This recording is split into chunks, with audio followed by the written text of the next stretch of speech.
Welcome, everyone, to Connected Learning TV. This is the second webinar in a month-long series titled Reclaim Open Learning, Learning for Everyone, by Everyone. I'm Liz Losh, Director of the Culture, Art, and Technology Program at the University of California, San Diego, and I'll be the host for today. Throughout March, we're catching up with various winners from the 2013 Reclaim Open Learning Innovation Challenge to talk about their recent successes and challenges, and to hopefully inspire others to take on the Open Learning Challenge. I'm going to be talking today with people from FemTechNet, a group that I also represent, which is a network of scholars and artists engaged with issues related to technology, feminism, and gender, and creators of the world's first distributed open collaborative course, or DOCC. But before we dive into our conversation, I want to go over a few quick details. For those participating on live stream right now, please use the chat there to introduce yourselves, connect with each other, and ask questions that we can address here in the Google Hangout. Well, it's not a Google Hangout today because we've been having some technical difficulties, for which I apologize. We're also chatting through this month in the Connected Learning Google Plus community and via the hashtag #ReclaimOpen on Twitter. The links for those should be in the live stream chat. We're joined today by my dear friend Ann Balsamo, a dean at the new school. So for those of you who might be hearing about FemTechNet for the first time, could you give us a brief history of how it evolved and into what it is today?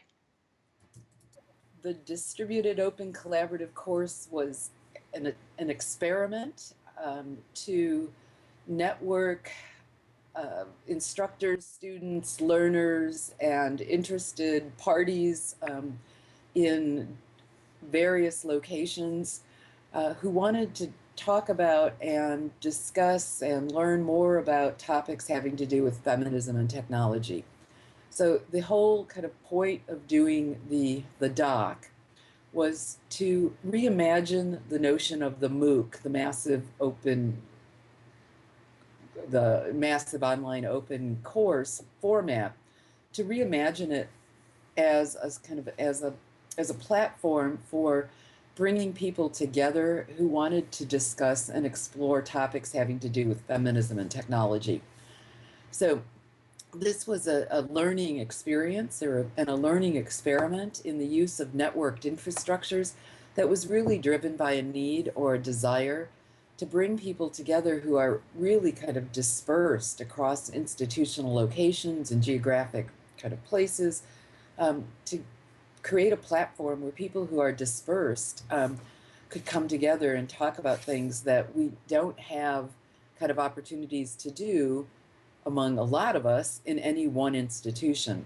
So the point of the DOCC versus a MOOC was not so much to reach the mass audience, but to create a critical mass of people who were interested in these topics, but who might only have one or two other people at their institutions kind of interested in the similar topics. So the kind of point was to, bring kind of learners and instructors and participants together who may not know each other and may not know that there are many other people across at least the US who are also interested in talking about topics in feminism and technology. Great. And how have you seen it evolve over time as more people have joined this critical mass? Well, one of the things that's been so, so amazing for me, and I'm sure I can speak for Alex and those of us who've been kind of organizing it, Liz and you, Liz, and Sharon Irish, and so on, is that the effort really has grown, by word of mouth, in the sense of instructors bringing courses to affiliate with the DOCC. Because as you know, there wasn't any formal kind of requirements to join. It was just a matter of identifying an interest and becoming kind of willing to pitch in and figure out, what needed to be done and to pitch in the labor. So that's been really wonderful that, over the course of the fall, we went, from early on, we thought there would be about 15 or 14 courses, and by the end of the fall, we had 18 courses and some drop-in learner groups and so on. So it's really grown again by kind of the viral kind of word of mouth affiliation networks. I think one of the other things that's been amazing has been how the students have responded, and the participation of students, and how, people that were not necessarily even kind of predisposed to be interested in these topics, but who found themselves in these courses, that they've really kind of gotten engaged and involved in not only kind of doing the required, material or required exercises,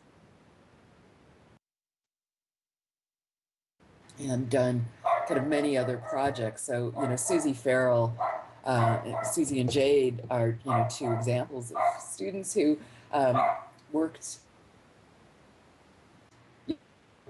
in the course and then expanded their participation in the effort by, producing works, submitting papers, and making presentations about their work and their interests at other at conferences and so on.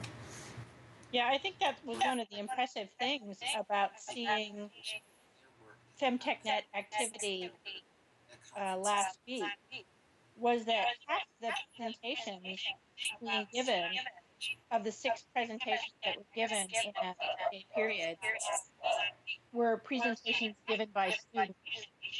So I wasn't there. Could you say more about that? Sure.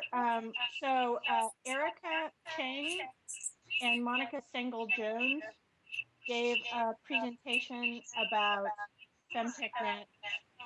Jade and Susie also were presenting at the same time.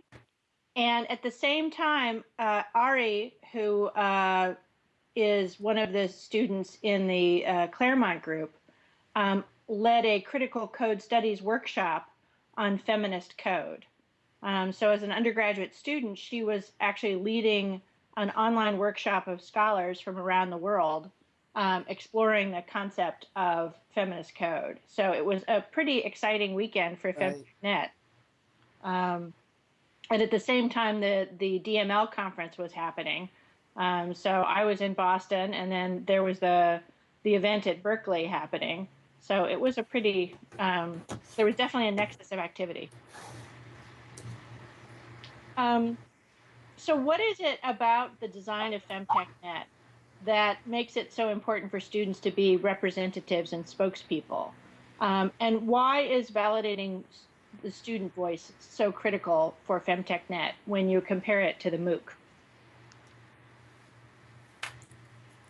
Well, I think it's a matter that FemTechNet and the DOCC was built on a deep foundation of feminist pedagogy.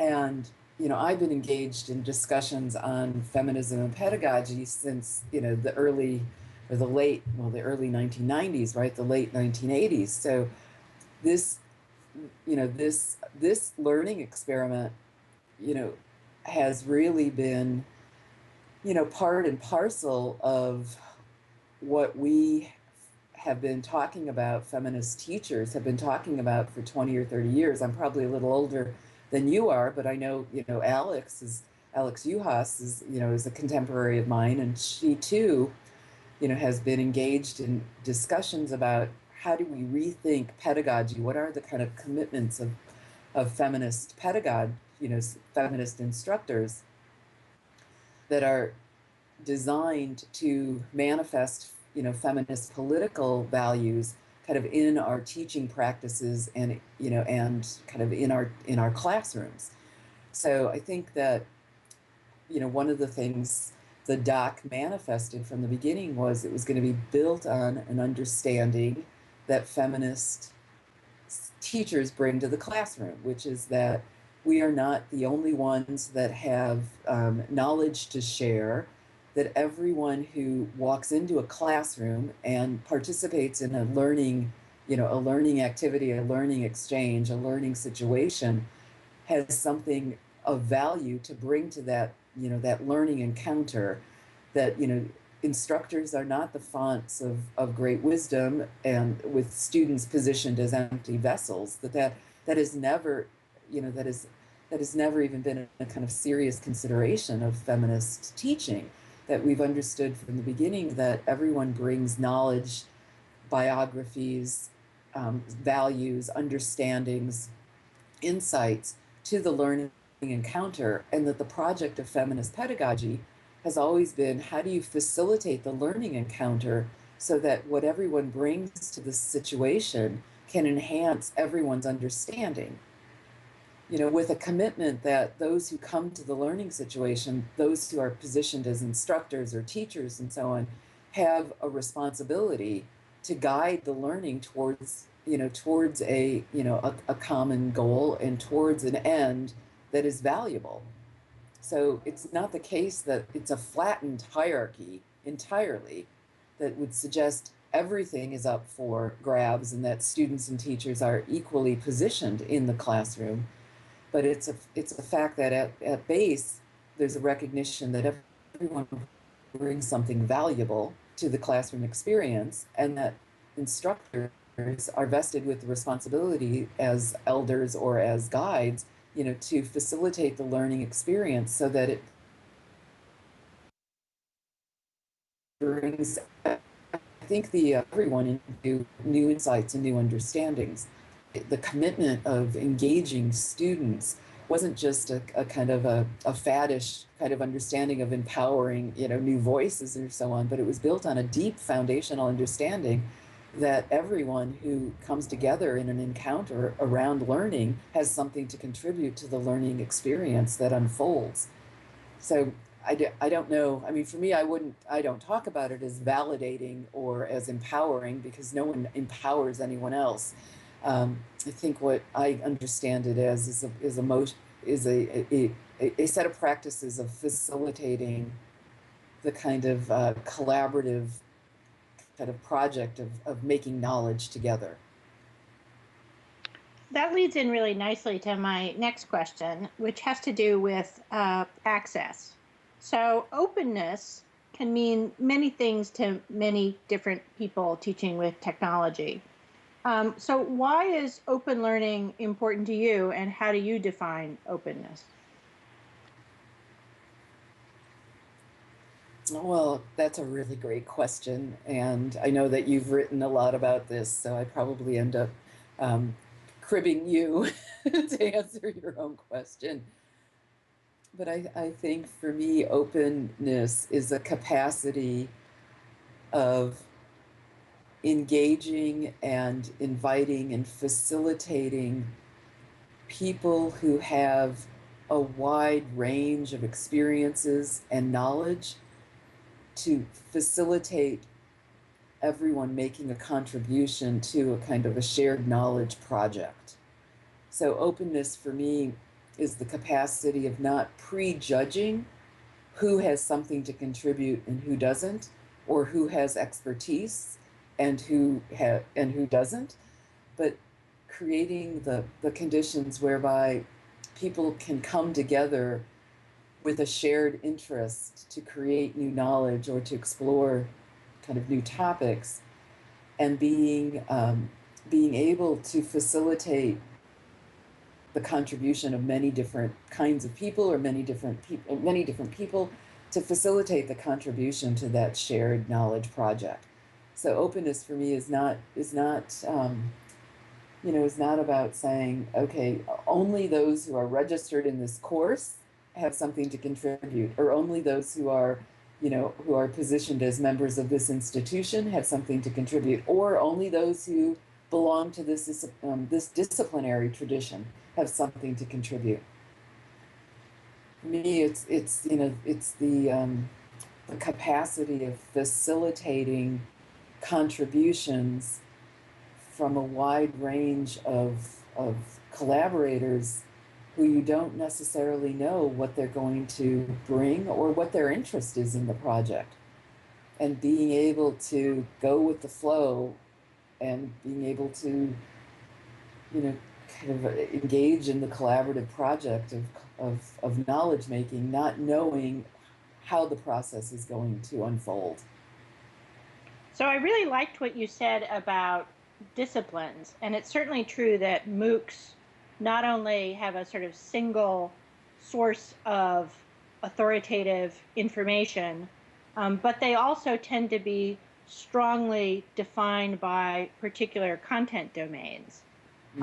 So that the idea is that you're receiving a kind of modular learning experience that is tightly constrained by the topic that is presented. So you're doing algebra, or you're doing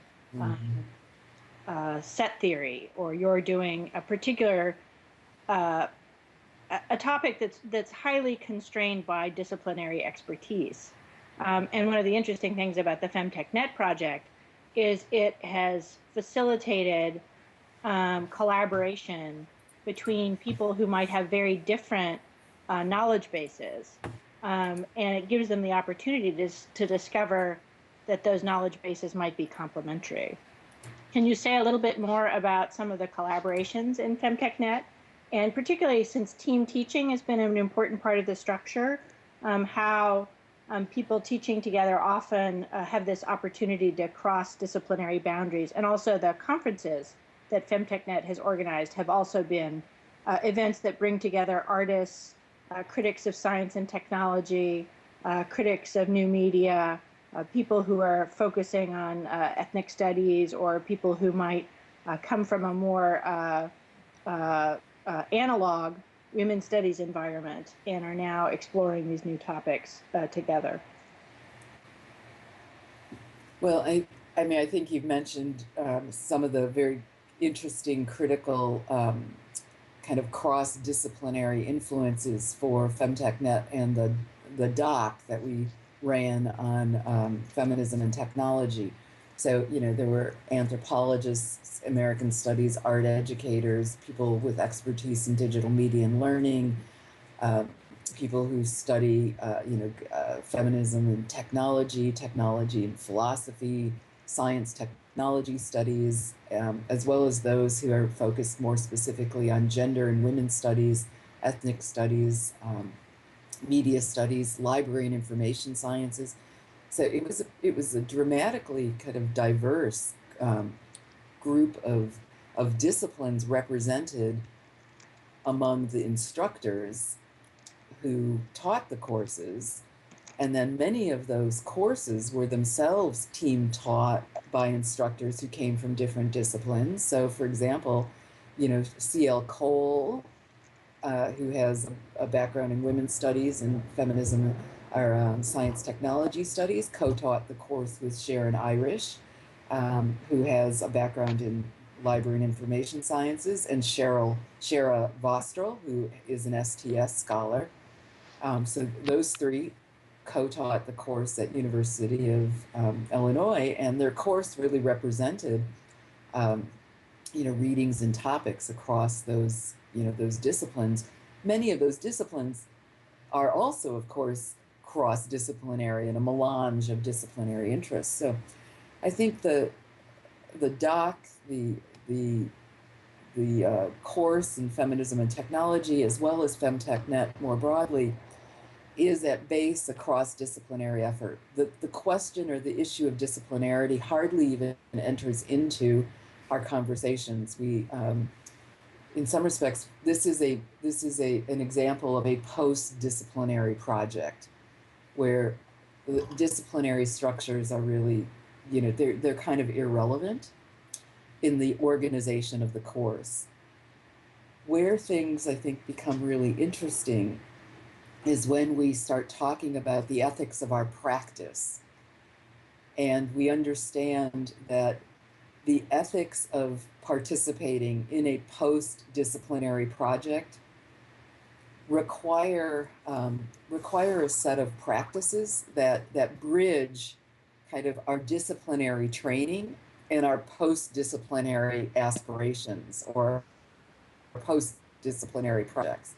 So one of the things that I talk about in terms of kind of the ethics of interdisciplinarity is that you have to go into a post-disciplinary practice. You have to recognize that there are disciplinary kind of habits disciplinary habits of how one uses language, how one interacts with one another, what counts as evidence for an argument or a conversation or a discussion. What counts as evidence is all,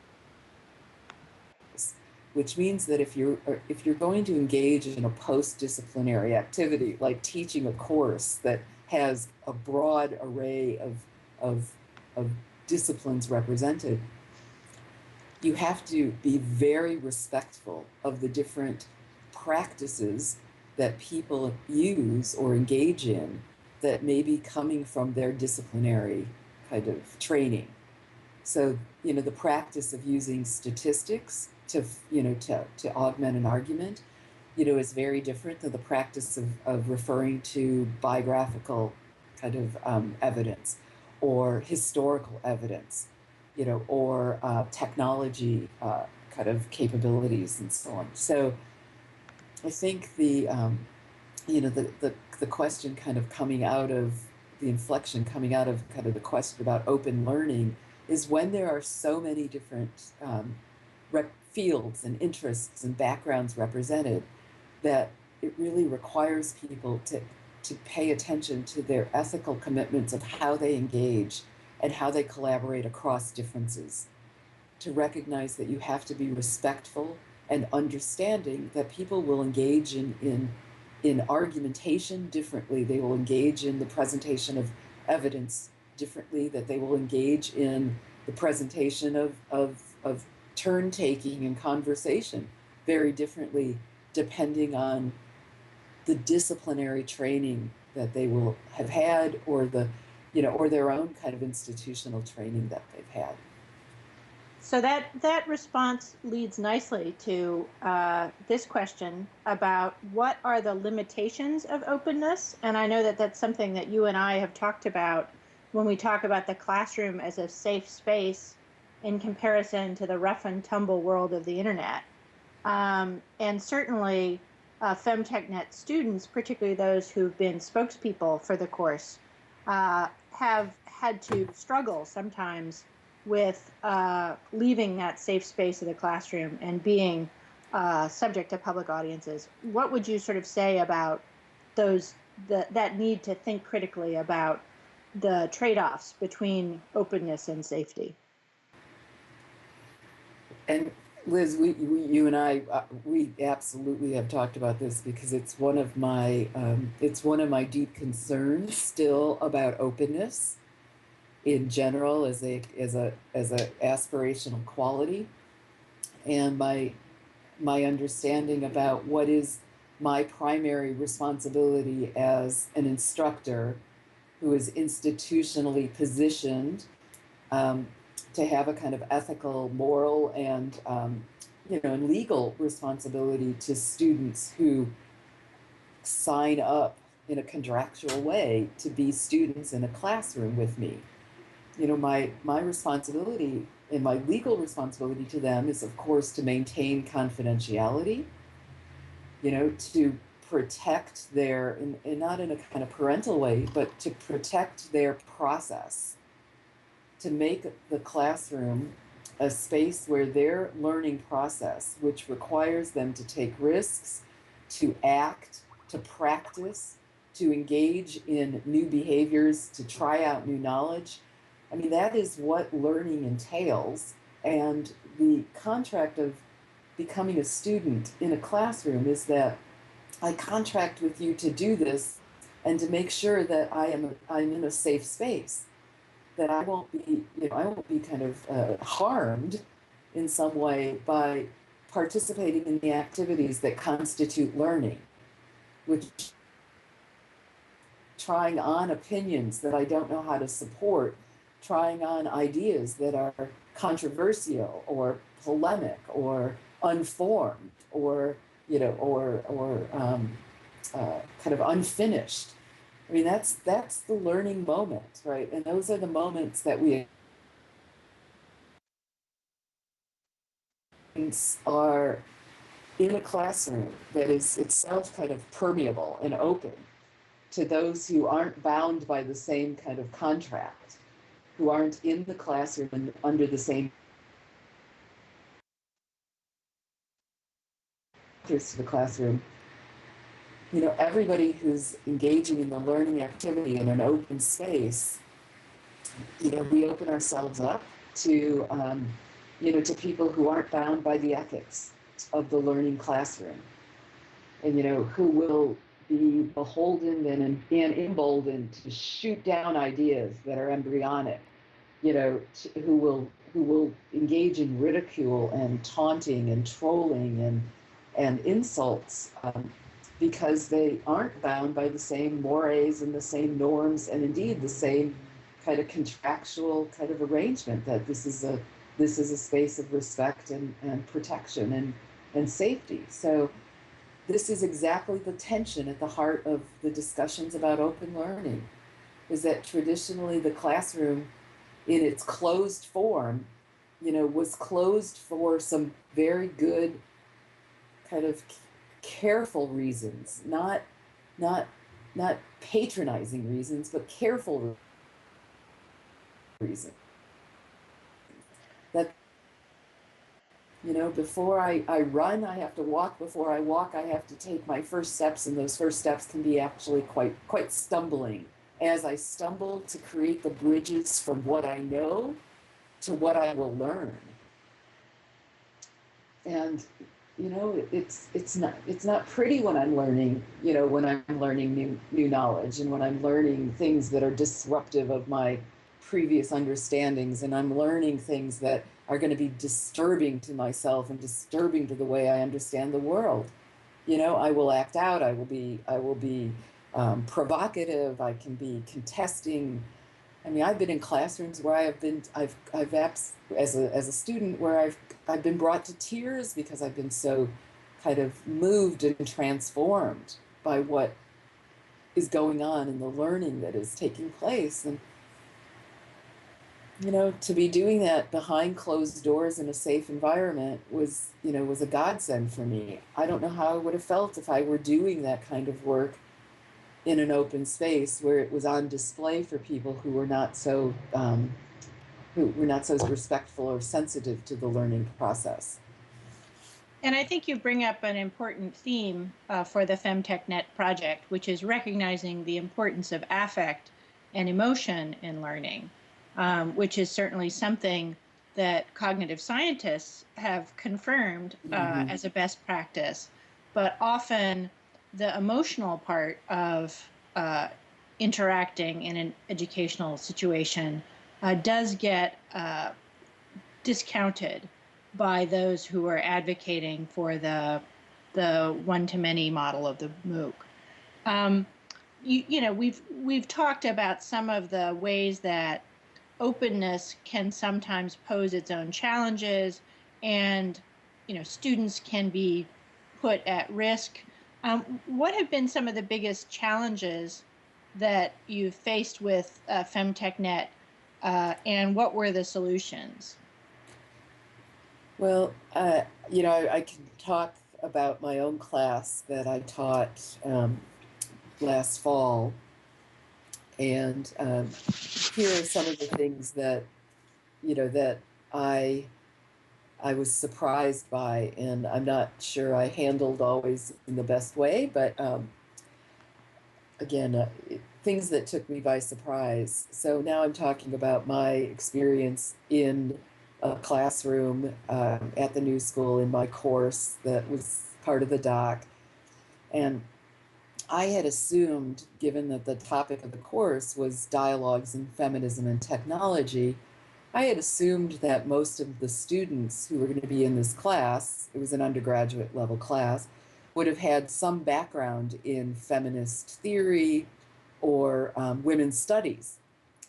And the thing that was so surprising to me is of 18 students who showed up for the course, and these were advanced undergraduates, so juniors and seniors at the New School, that 14 out of them had no women's studies classes ever before.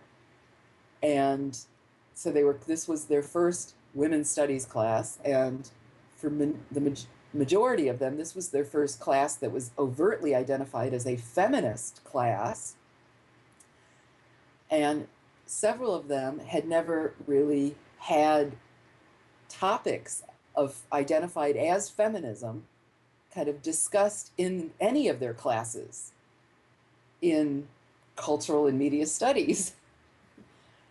So I was really blown away by the fact that I'm teaching a course in feminism and technology, which is a pretty advanced topic for women's studies, to come into a classroom where students who have heard of the term feminism, but they'd only heard of the term feminism in and among popular culture, blogs like Jezebel, or maybe some of their, their peers who would call themselves feminists and so on. But for the most part, they had never had any exposure to feminism as a body of intellectual work. So this was a real challenge for me in the sense that you have to bring students into an understanding of feminism, its base level principles as an intellectual movement, and this ends up being in some respects, a very kind of emotionally provocative project, because you have to work through the understandings that feminism is not about anti-men or anti-male. To get from the popular kind of formulation of feminism, which is so ungenerous and so narrowly constructed as kind of feminism as man-bashing, you've got to get from that commonsensical and pop culture kind of rendition to the more nuanced understanding of feminism as a way of thinking through questions starting from a position of thinking different. That's a pretty sophisticated set of understandings to kind of go through to get to a more, I think, a more nuanced approach to feminism. And in between time, there's a lot of affect and a lot of emotion that you have to work your way through. That says, while the question of woman might have been a starting point, that question of women versus men is not a contemporary kind of definition of what feminism is about, given the kind of more nuanced thinking about gender identity, about sexual identity, about the performance of the lived body. So I think by titling some of the videos things like labor or infrastructure, you're drawing students' attention to the fact that the kinds of issues that contemporary feminist theorists deal with have much more to do with thinking systemically rather than just thinking about male-female dichotomies. And I think that, as someone who's taught the course, I actually thought that those videos helped educate students and gave them that sort of scaffolding that they would need to kind of get beyond that kind of man-bashing narrative about sort of very simplistic oppression that often gets characterized in the media as being what feminist thought is. Now, the platform so you had this huge project of creating these video dialogues, and then you also have this platform on which you're trying to sort of orchestrate student interactions, and you have issues about rich media bandwidth and all of these technical constraints. Do you want to say something briefly about the kind of challenges of creating your own learning management system? Yeah. So as you know, and all the instructors who participated, as well as the students, can you hear me? Yes. Okay.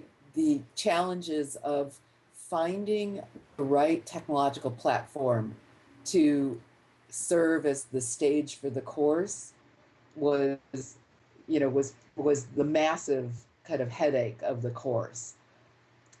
I mean, I'm glad that we created the FemTechNet Commons, and I'm so grateful to the CUNY folks, Matthew Gold and the Commons in the Box project, because that was phenomenal in terms of giving us an opportunity to build something, not literally having to start from scratch. I would say that, we got maybe 40% of the way to the creation of a technology platform and a technology space that could adequately support the DOCC. I think the Commons, the FemTechNet Commons is a great repository for our materials. It gives us a kind of a common archive of place, but it really wasn't the place where we could hold the course kind of discussions, and it certainly wasn't a place that enabled collaboration across sites. So I think we're still struggling, and and that this is our kind of, as our highest kind of priority for the next round, when we anticipate doing this again in the fall, is to find a course management system that can be a place for the DOCC participants to reside, to log on to see themselves, to see their small groups that might be their institutional groups, that would also, though, enable the collaboration across institutions. And this is one of the challenges that the DOCC presents that the MOOC form does not, because the MOOC has one central location and then everybody kind of logs on to that central location, whereas the DOCC has a number of distributed locations, any of which could be taking the lead any given week on a learning activity or a discussion and so on. And we aspire to having my students collaborate with your students, collaborating with Bowling Green. And, none of our course management systems that we have available right now really make it easy to kind of to share the baton that way, or to enable people who are across institutional divides to collaborate. So, as you know, this is our big project, is trying to find the platform that can take us from where we are with the Commons to a truly collaborative course structure. So in the remaining time, maybe a quick 1-minute answer to this question: what advice would you have for other higher ed practitioners who might want to emulate what FemTechNet has done? Well, I think the advice is to start with people who want to collaborate on a topic. So it's best to grow the collaboration organically, to put the idea out that you are interested in forming a course around an idea, and really network the idea and grow the collaboration, because this, that the DOCC and the FemTechNet effort couldn't have happened without a lot of people kind of joining in because they were personally passionate about the interest, and their particular passions knitted into the interest. So we weren't giving them the topic and then saying, join us. We were saying, what does this topic need to be of interest to you? Well, thanks very much, Anne, for a great conversation. By tomorrow, we should have a full recording of this webinar and other curated content up on www.connectedlearning.tv that you can share with your networks. This wraps up our second webinar of this month-long series, but that doesn't mean our conversations have to pause here. We encourage everyone to keep the energy going by using the Twitter hashtag #ReclaimOpen and by getting involved in the ongoing conversations with the Connected Learning Google+ community. If you'd like to learn more about the exciting work that FemTechNet is doing, you can check out their website at femtechnet.newschool.edu and at FemTechNet on Twitter. Please stay tuned to Connected Learning TV for updates on a follow-up session with FemTechNet that will focus on the student voices involved. Join us again here on live stream next Tuesday as we explore best practices and insights from the folks at FONAR, an open global undergraduate photography class. And you can visit Connected Learning TV for more info. So thanks very much, Anne, and thanks. Thank you, Liz. Good to talk to you. Thanks, John. Okay, thanks.